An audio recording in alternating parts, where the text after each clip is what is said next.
In this video, I'm going to be going over rational functions. Now, a rational function is a function where we have the input variable in the denominator. So this could be something like this, where I have the input variable x in the denominator. Another example might be something like this: x squared plus x minus 12 over x cubed plus 3x minus 1. And so we have x terms in the denominator. Now, to graph these, there's kind of a series of steps we want to go through. And the first thing we want to do is we want to determine what type of asymptotes that the function has. Now, every rational function has vertical asymptotes. And so just remember, if I have a graph, looks like this, and then maybe like that, we have this imaginary line, this imaginary vertical line that the graph gets close to as it goes to positive infinity, we have this graph is approaching as it goes up that red line, and then it's approaching the invisible red line as it goes down. So the vertical asymptote, to find those, it is the unique zeros of the denominator. And so what we do is we take the denominator and set it equal to 0. Set denominator. I'm going to write d of x, shorthand for the denominator. So set d of x equal to 0 and solve, and that gives us the vertical asymptotes. So if I wanted to find the vertical asymptotes, of this function, f of x, we're going to say f of x is equal to 1 over x minus 2. We take the denominator, set it equal to 0, and then solve. So this is the vertical asymptote. And we want to write it as x equals 2 because the vertical asymptote is a line. And so by writing x equals 2, that indicates that the vertical asymptote, that's an equation of a line. Okay, so what we do for horizontal asymptotes, the first thing is we compare the degree of the numerator, n of x, and the denominator. So, when you're comparing two things, there are three possibilities. The first is bigger than the second, the first is smaller than the second, or they're equal. So it's the same thing here. If the degree of n of x is equal to d of x, we use the coefficients. And we'll see each of these when we do some examples. If the degree of n of x is less than d of x, the horizontal asymptote is y equals 0. And then lastly, if the degree of n of x is greater than d of x, we say there's no horizontal asymptote. Okay, so not every rational function has a horizontal asymptote, and we see that in that third instance. So let's just see an example of what this function could be. So for the first instance, if the degree of the numerator and the denominator are the same, we use the coefficient. So let's say it's 3x squared plus 1 over 4x squared minus 1. So the degree of the top and bottom are both 2. So the leading coefficients here are 3 and 4. So we'd say that the horizontal asymptote is y is equal to 3/4. Okay, the second instance, if the degree of the numerator is less than the degree of the denominator, so the degree of the numerator, let's say it's 3x squared plus 1 over 4x cubed minus 1. We have a degree of 2 in the numerator and a degree of 3 in the denominator. That means we're going to have y equals 0 as the horizontal asymptote.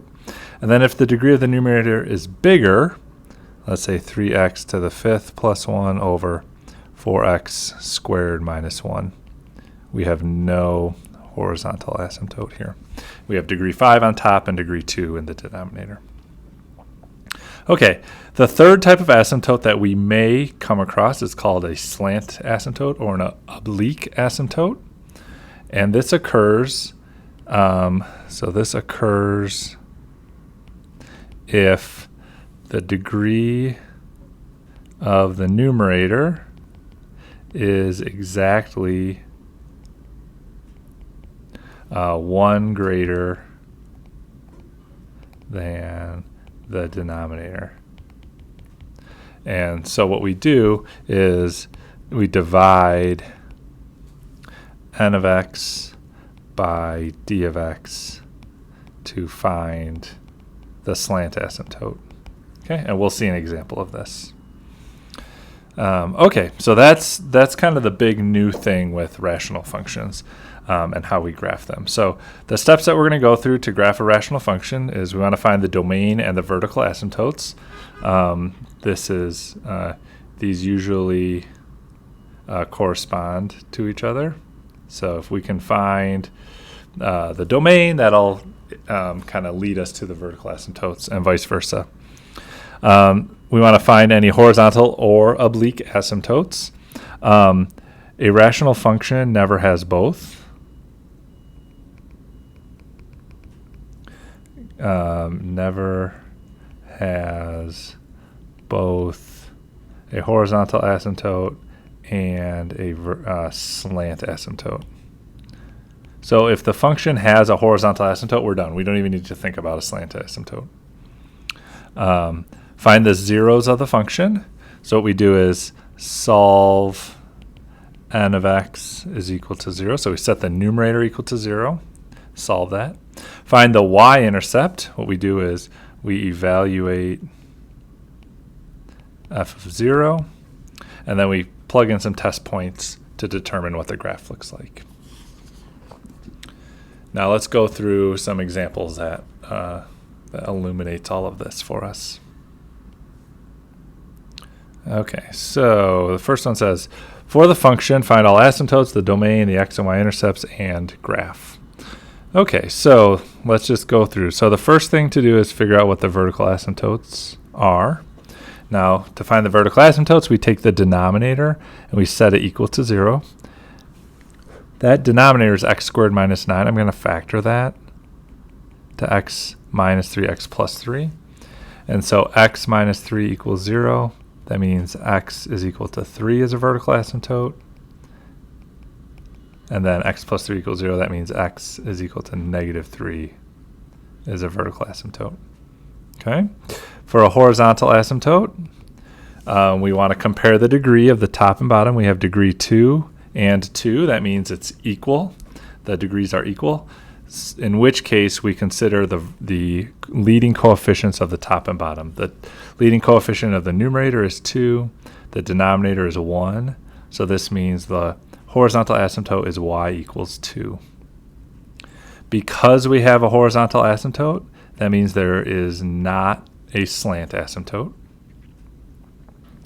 To find the x-intercept, we're going to set the numerator equal to 0 and solve.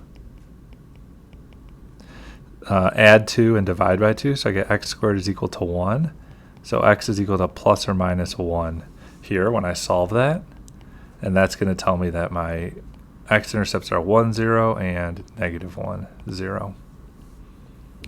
Okay, and then for the y-intercept,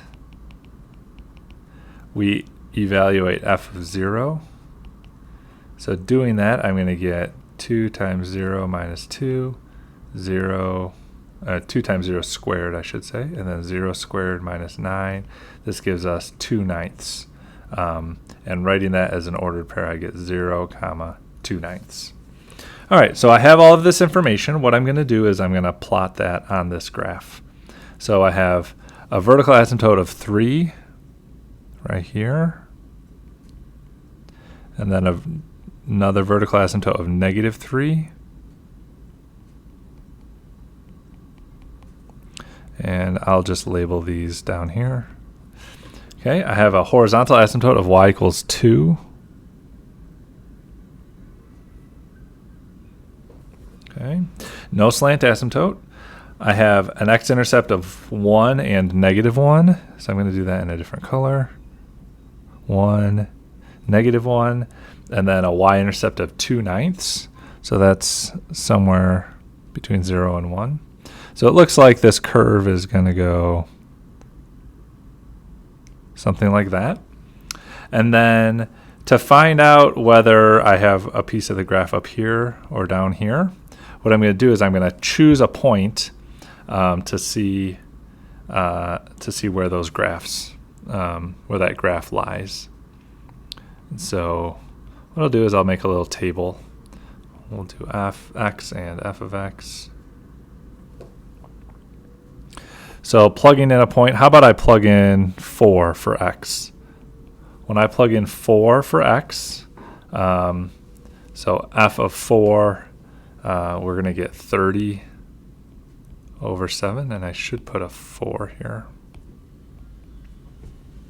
So 30 over 7, that's about 4 point something, I don't know, close to 4.3-ish. So that's above that vertical asymptote, or that horizontal asymptote. So let's see. So when x is 4, this is 4, we're at about 4.3. So 1, 2, 3, so something like this. Because the point is up there, that's going to indicate that the graph goes like this.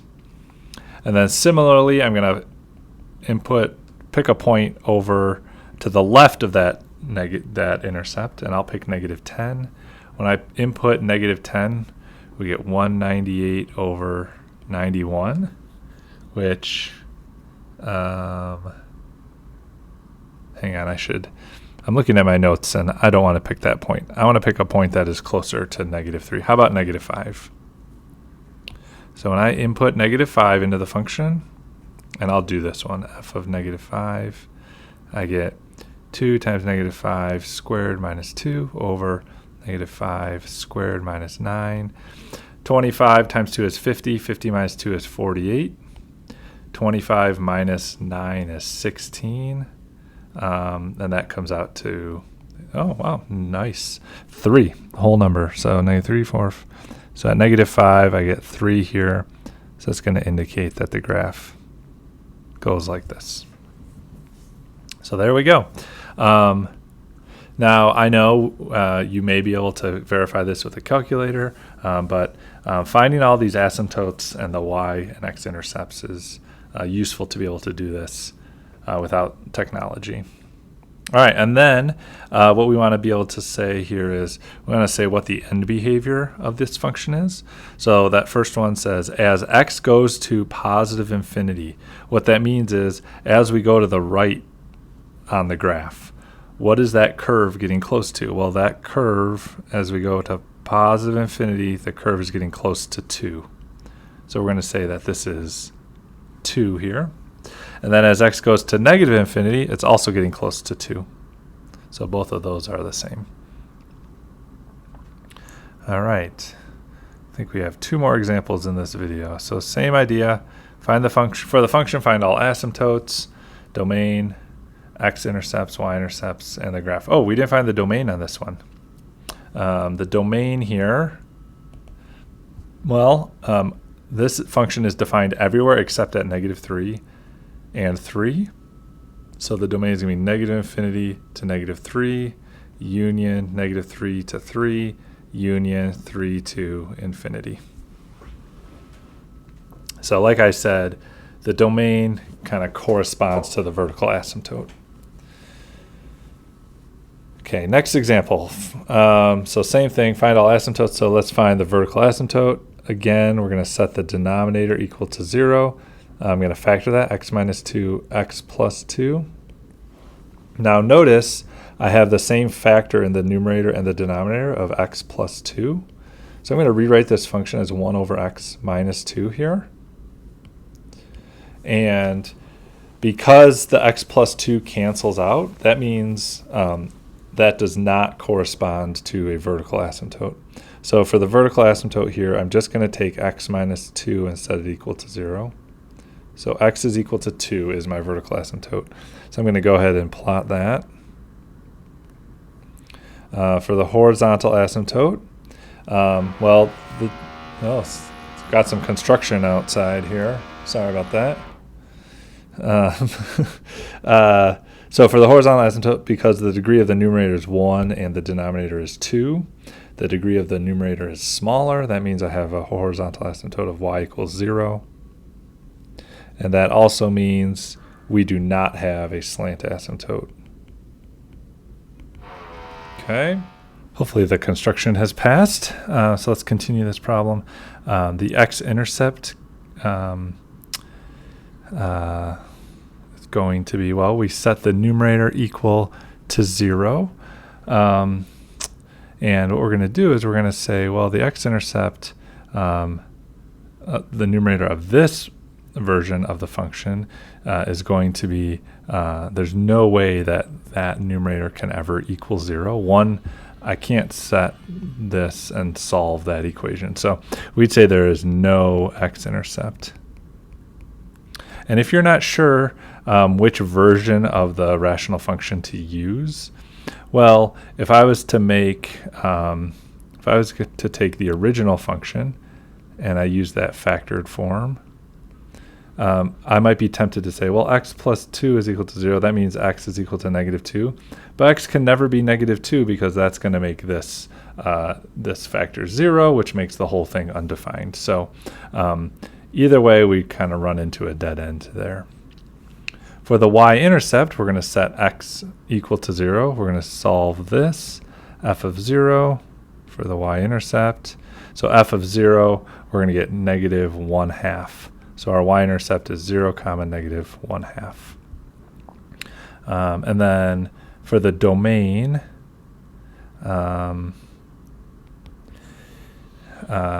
this is going to be everything except where that vertical asymptote is. So we're going to say negative infinity to 2, union 2 to infinity. All right, so let's put it all together on our graph. So we already plotted the vertical and horizontal asymptotes. We don't have an x-intercept. The y-intercept is 0, negative 1/2 down here. And so my graph looks like this. Kind of hard to draw, but it should be getting, I can do that a little bit better here. So it should be getting close to that horizontal asymptote. Okay. And then if I select a point, let's say when x is 3. When x is 3, what do I get for f of x? So when x is 3, when I plug that in, we're going to get a value of, let's see, so 3 plus 2 is 5 over 3 squared is 9 minus 4. So I get 5 over 5, which is 1. So that tells me the function goes, or the graph goes through this point, and then it's going to look something like that. Now there's one last thing to address here, and that has to do with this factor that cancels out. So what this is telling us is that we can never have an x value of negative 2. X cannot equal negative 2. So on the graph at x equals negative 2, we need to, I'm going to zoom in a little here, we need to draw or fill in a circle, an open circle here.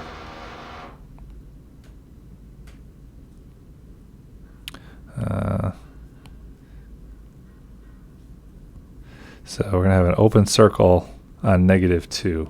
So this will be like that. Okay, so we have a hole in the graph at x equals negative 2 like this. All right, so that's what the graph looks like. And then let's talk about the end behavior. As x, I don't know if we've seen this before, that 2, or the 2 kind of raised to the plus as an exponent. What this means is as x goes to 2 from the right. Okay, so 2 is down here. So what this is saying is as the function gets close to 2 from the right, what's happening with the function. So as x gets close to 2 from the right-hand side, well, as I go this way, the function increases, and it goes to positive infinity. Okay, and then similarly, as x goes to 2, this is from the left. So as x goes to 2 from the left, the graph goes downward to negative infinity. Okay, and then let's do one last example here in this document. For the function, find the asymptotes, domain, x, y, intercepts, and graph. Okay. I'm going to go ahead and factor the top and bottom here, x plus 2, x minus 2 over x plus 1. So a couple things to notice. No factors are going to cancel. That means I don't have a hole in the graph. The degree of the numerator is bigger than the degree of the denominator. So that's going to tell us we have no horizontal asymptote, because I have a degree 2 here and degree 1. So no horizontal asymptote. Kind of got ahead of ourselves, but we always have a vertical asymptote. So x plus 1 is equal to 0. So x is equal to negative 1. So here is the vertical asymptote. Because there's no horizontal asymptote, there may be a slant asymptote, and there is, because the degree of the numerator is 1 greater than the degree of the denominator. So what we do is we divide, and we're going to divide using synthetic division, and I'll do it up here. So what we're going to do is, because the denominator is x plus 1, that means x is equal to negative 1 is what we're going to divide by using synthetic division. And then what we do is we take the coefficients of the numerator. So x squared, I'm going to write in 0x because it's there's no x term, but I want to put a placeholder there. So taking the coefficients of x squared plus 0x minus 4, the coefficients are 1, 0, and negative 4. Okay, so recall synthetic division from a college algebra class that you may have taken. What we do is we bring down this 1, and then what I do is I multiply 1 by negative 1, and it's negative 1, and then we add these as we're going down. So 0 plus negative 1 is negative 1. Negative 1 times the divisor, negative 1 is 1. Negative 4 plus 1 is negative 3. So what this tells us is I take this first one, and that becomes the coefficient on x, and then the negative 1 becomes the constant term, and then this is the remainder when I divide. But since the slant asymptote is represented by a line, what I'm going to say is y equals 1x minus 1, or just y equals x minus 1, and that's the slant asymptote. Now, how the slant asymptote, this is just the equation of a line in slope-intercept form, so the slope is 1 and the y-intercept is negative 1, so I'm going to go up 1 over 1. So the slant asymptote does something like that. Okay, now let's find the x-intercept. Set the numerator equal to 0. In other words, what's going to make the numerator 0? And it looks like 2 and negative 2. So 2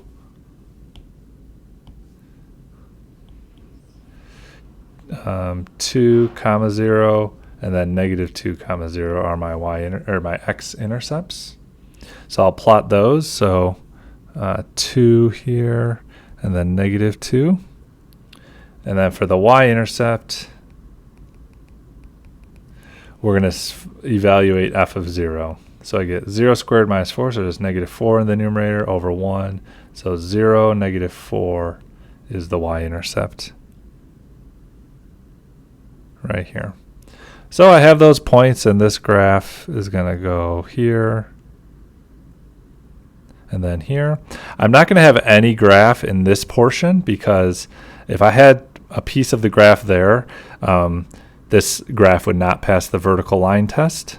So we're not going to have any graph up there.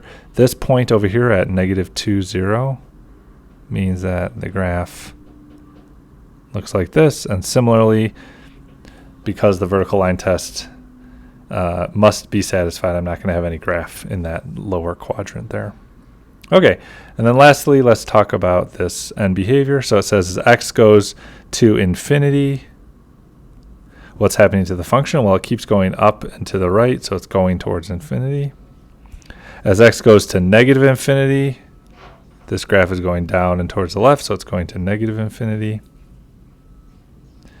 As x goes to -1 from the right, so as it goes to -1 from the right, this graph goes down to negative infinity.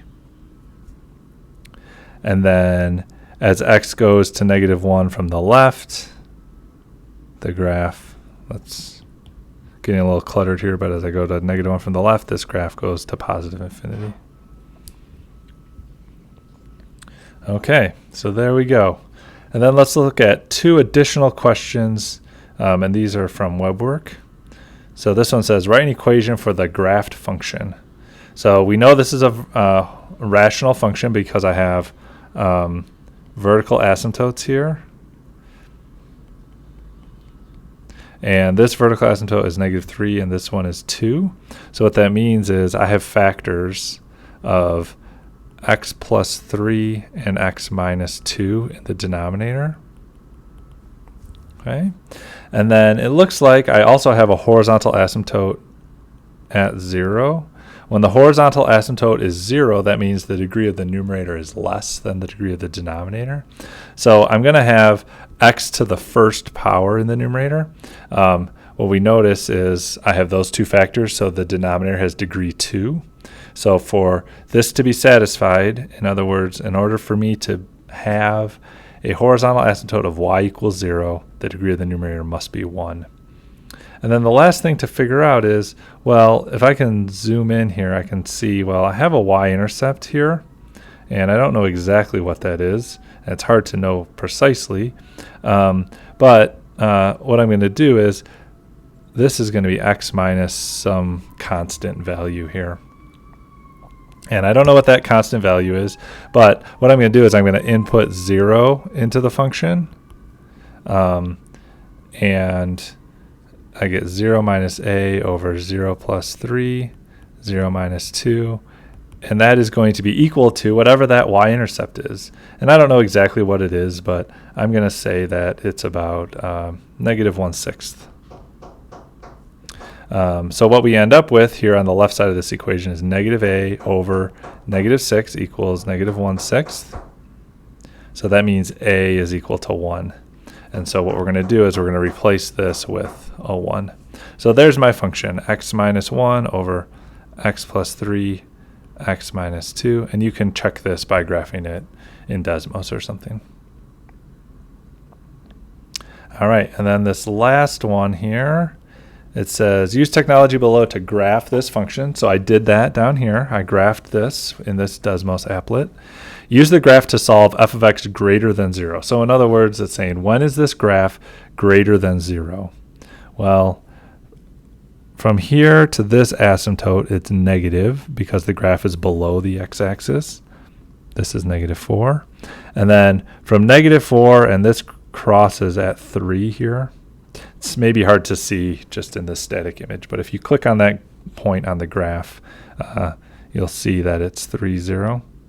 So in this portion, I get a positive value because the graph is above the x-axis. And then from 3 to 5, I get negative again. And then from 5 to the right, I get positive. So that's where we can see where this graph is positive and negative. And so we want to know, when is this function greater than 0? So it's greater than 0 wherever the graph is above the x-axis. So this is going to be -4 to 3 union 5 to infinity.